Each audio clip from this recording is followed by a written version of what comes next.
Hello guys, kamusta? Dito pa rin ako ngayon sa North Carolina.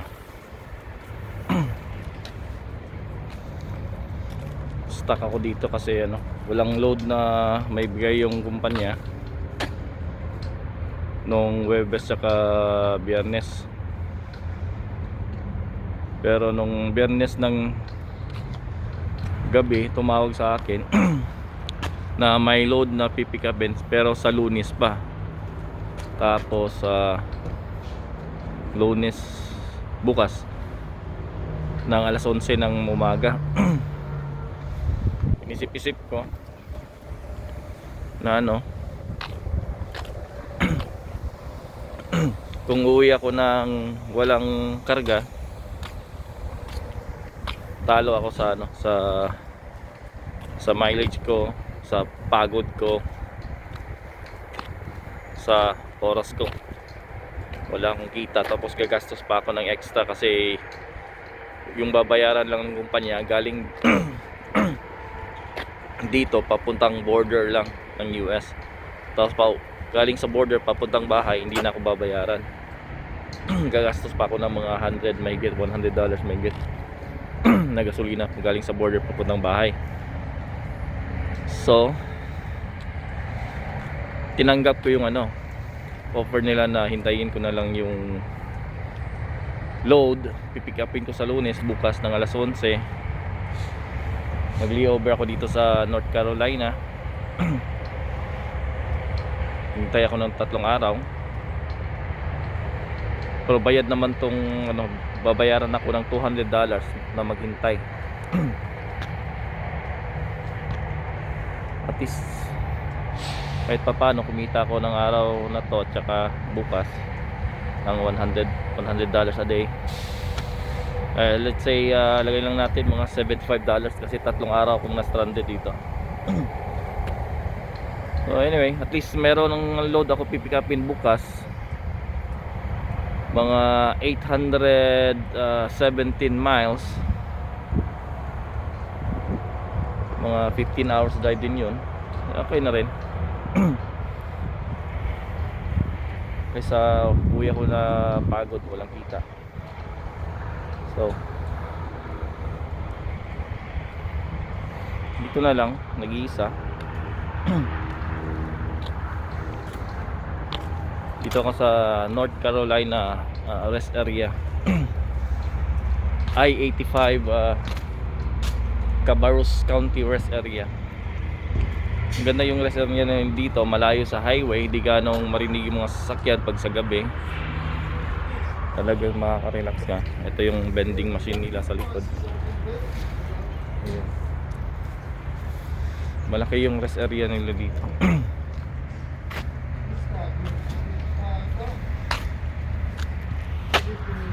Ito yung plug nila.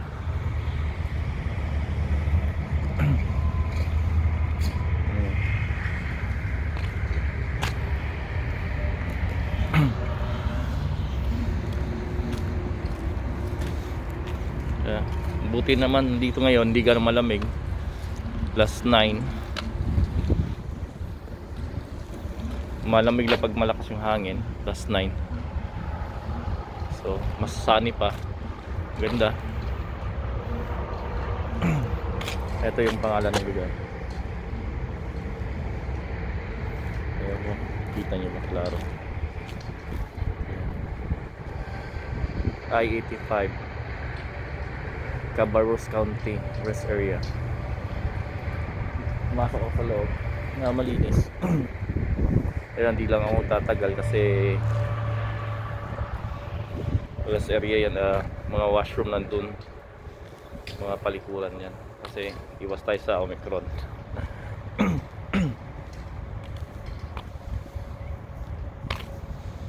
Ayan, ganda yung may mga pwede mag picnic dito.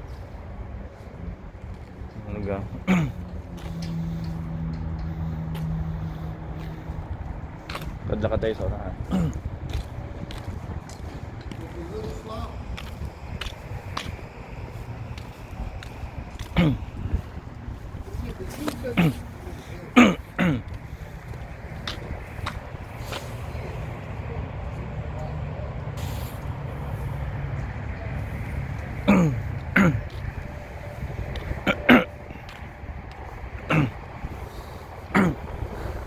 Sayang di ko nakausap yung nagme-maintenance dito kanina, dumaan sa gilid ng van ko. Nagliligpit ng basura. Papaalam sana ako na mag-charge ng battery ko kasi para sa heater, naubusan ako ng battery sa heater. Kaya yun ngayon. Kasi sa gabi malamig, kailangan kong mag-heater.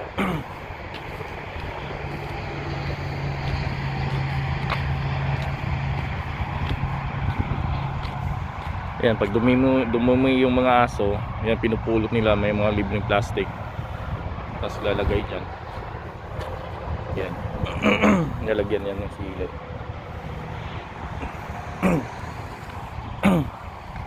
Kailangan pulutin nila kasi bawal yun, may kaso yun pag nahuli ka na nagdumumi yung aso mo dito sa mga pet private land or hindi mo pag-aari.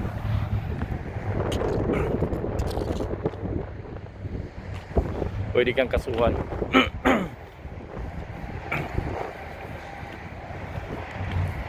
Kaya pinupulot nila dito yung mga dumi ng aso nila.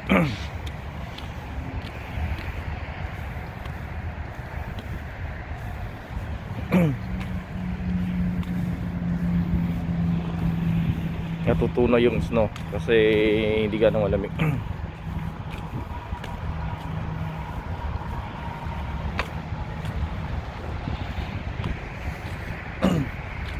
Masipag yung bantay dito, malinis.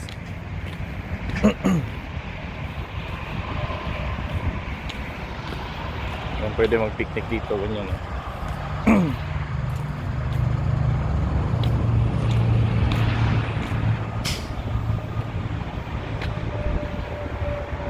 Dito tayo. Dito yung parkingan ng mga trailer truck. Nasa harap sila. Ayaw ko mag-park dito sa kanila kasi maingay. Maandar yung truck nila sa gabi kasi gumagamit sila ng heater.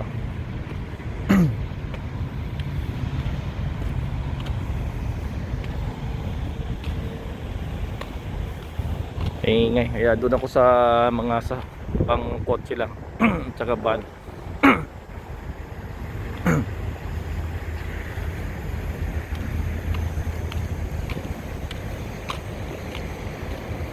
Grabe, babae yung driver, oh.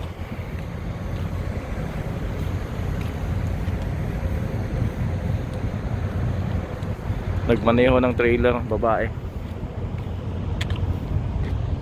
Ito yung harap entrance niya.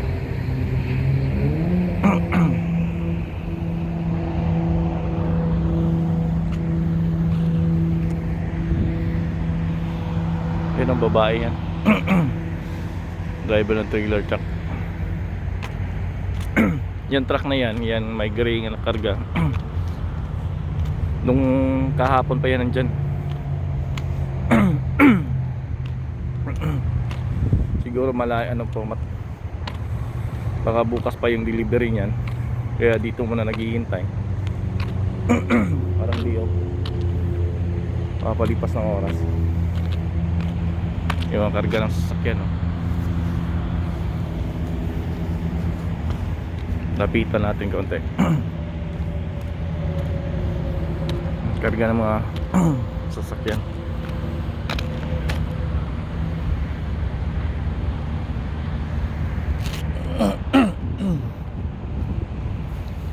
Saan tayo dito? Nagkikapit bahay ako. Yan. Van life, siguro mga retire na yun. Galing Virginia, malayo din pala.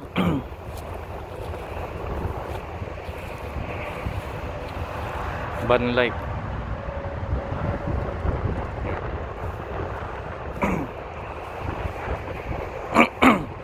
Nagsimula na rin yung mga ganyang klaseng van sa Pilipinas. Travel. Hindi mo na kailangan mag-hotel, dyan ka na lang matulog. Gusto mo mag-beach, ganyan, kahit saan. Parang bahay na rin yan. Mga ganyang klase, mga medyo luma yan, pero kompleto yan. May CR, may kitchen, May kitchen yan. Tsaka yan, may sink. Oh, may heater yata din yan. Ewan, naglagay yata ng solar yan. Parang bahay din yan. Pero ulit nga lang. Parang isang kwarto. Okay na yan sa biyahe-biyahe.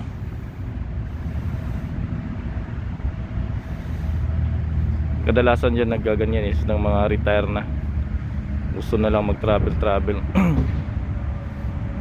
Anytime kung gusto saan pumunta dito sa Canada at sa US, yun lang. Ito si buddy ko. Pahinga muna ng 2 araw. 3. Mahigit ano na rin to. Yung takbo nito is 115,000 na mahigit.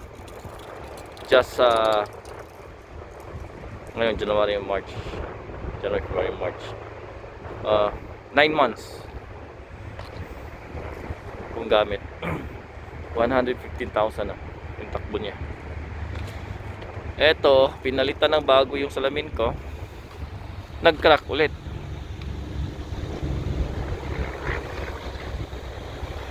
Siguro factory defect to. Yan, may solar ako. Nag-charge yan sa battery ko para sa heater. So kailangan ko ng kuryente talaga para mabilis yung pag-charge. Kasi hindi ako uwi sa next mga Friday pa siguro ako makakauwi. Kailangan ko mag-charge. Naubusan ako kagabi ng battery. Pinatakbo ko yung makina. Pinandar ko yung makina. Dito ako sa sasakyan na kumuha ng heater ng 4 na oras.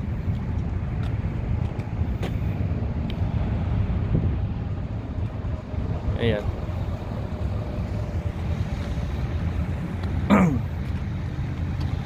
Hindi ko makita yung taga maintenance. Mayroong outlet doon, hindi naman pwede magcha-charge na ako kagad. Kailangan magpaalam muna. Kailangan ko magpaalam.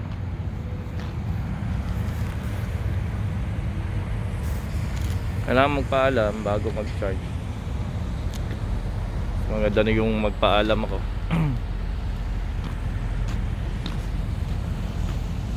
Kasi pag di ako magpaalam, parang nagnanakaw din ako ng kuryente. So kailangan magpaalam na. Sayang di ko nakausap yung maintenance, baka umalis na. O dyan lang sa loob. Higa-higa. Kasi tapos na siya mag-round, maglinis.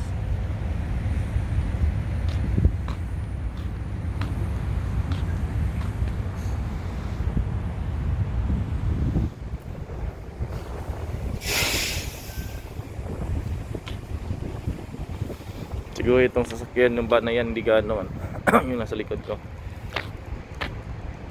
hindi gano'ng ano yan, malamig kasi naka-insulate talaga. Pag ganyan naka-insulation konti lang yung heater kailangan yan. Tsaka meron yung mga thermostat. Automatic nag-on yung heater niya.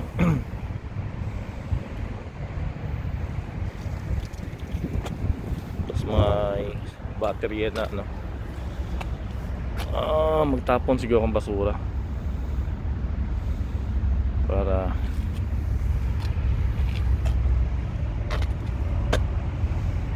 tagaling basura ko para malinis naman. Okay guys, see you in my next video. Bye bye, stay safe.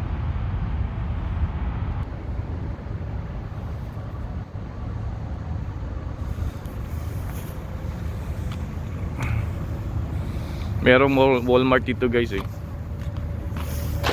Baliktad ko yung camera.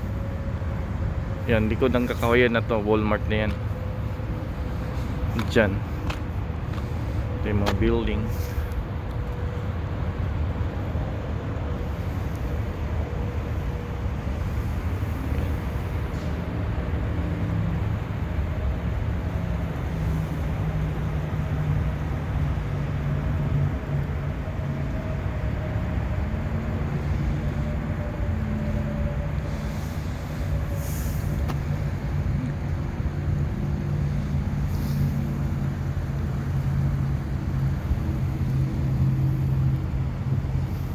Falcon pala yung brand ng van na to. Yung camper van, maganda yan pag retire ka na. Kaya nito, dito lang siya natutulog. Kung saan niya gusto matulog dito. Pondo parang ano. Tapos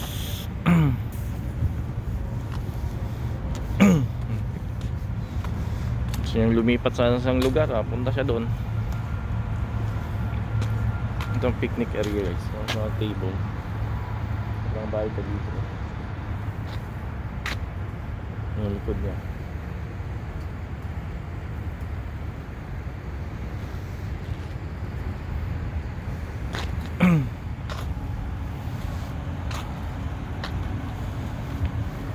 Sana lumabas yung tagabantay dito para makapag-charge ako.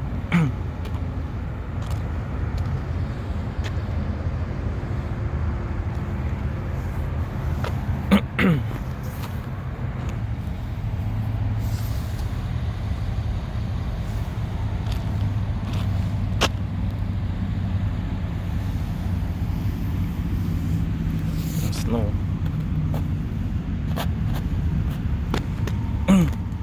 Tigas na.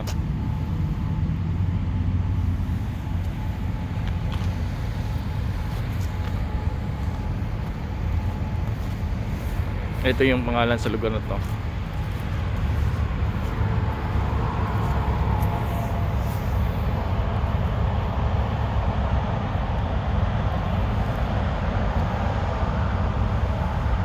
Canapolis Concord downtown.